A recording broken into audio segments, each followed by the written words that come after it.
Kasus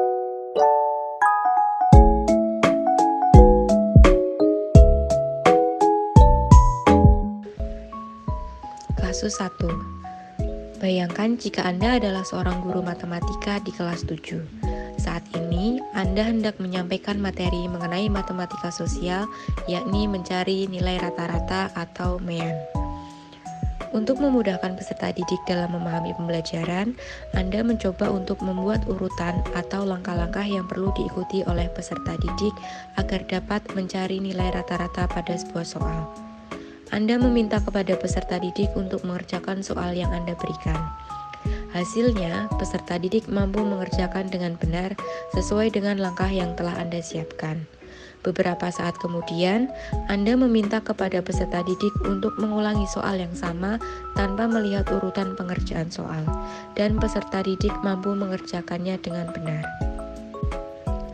Menurut Anda, apa yang membuat peserta didik mampu mengerjakan soal dengan baik pada percobaan kedua, tanpa melihat urutan atau langkah pengerjaan soal?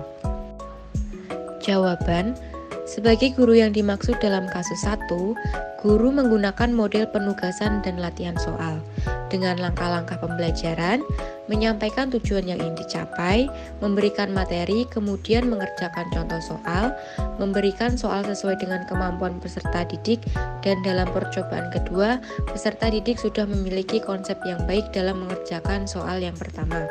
Selain itu, peserta didik sudah memiliki pengalaman mengerjakan soal sesuai dengan langkah-langkah yang diberikan sebelumnya. Kasus 1. Sebagai seorang calon guru, dalam kegiatan belajar yang seperti apa metode di atas dapat diterapkan?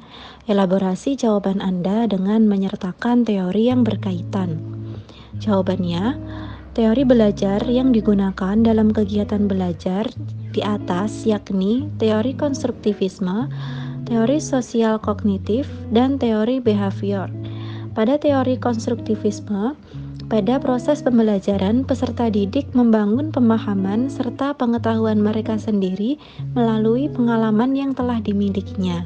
Kemudian, pada teori sosial kognitif, guru membuat langkah dalam pengerjaan soal dan peserta didik dapat mengerjakan soal yang diberikan.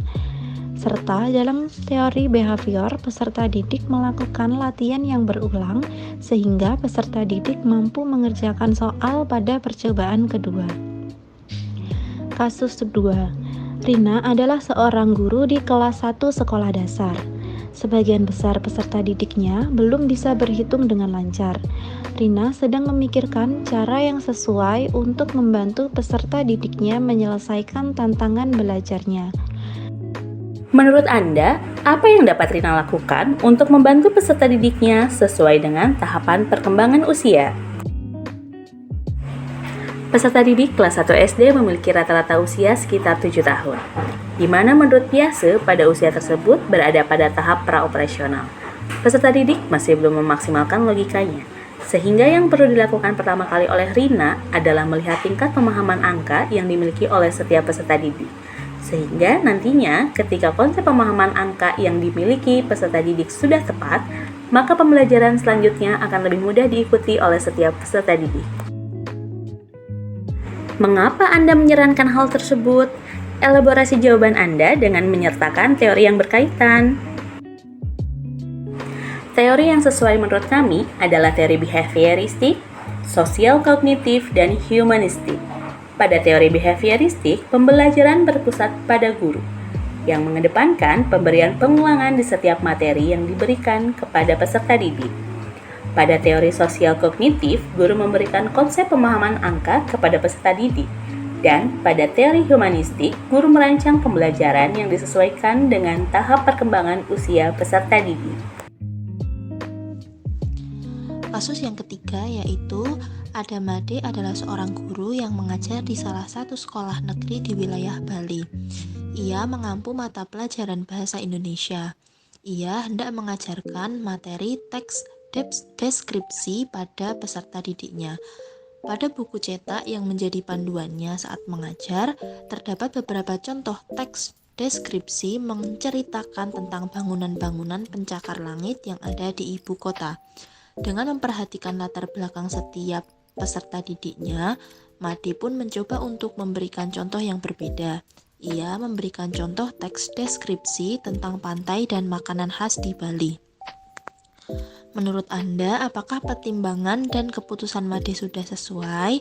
Mengapa demikian? Menurut kami, pertimbangan dan keputusan Made sudah tepat, karena Made memilih latar belakang lingkungan yang sesuai dengan peserta didik. Dalam proses pembelajaran, seorang guru juga perlu memperhatikan relevansi materi dengan latar belakang atau lingkungan peserta didik berada. Dengan memilih contoh teks deskripsi tentang pantai dan makanan khas Bali, akan membantu peserta didik terhubung dengan lingkungan di mana mereka tinggal. Prinsip apa yang Made gunakan dalam kasus tersebut? Elaborasi jawaban Anda dengan menyertakan teori yang berkaitan. Prinsip yang digunakan oleh Made yaitu teori konstruktivisme, sosial kognitif, dan humanistik. Karena dalam teori konstruktivisme, Made memberikan contoh teks deskripsi tentang pantai dan makanan khas Bali, termasuk ke dalam pembelajaran yang melibatkan pengalaman peserta didik.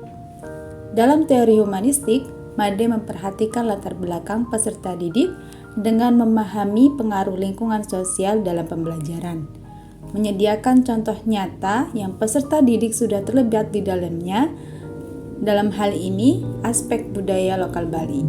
Serta dalam teori sosial kognitif, guru merancang strategi pembelajaran dengan menyesuaikan contoh teks deskripsi sesuai dengan lingkungan belajar.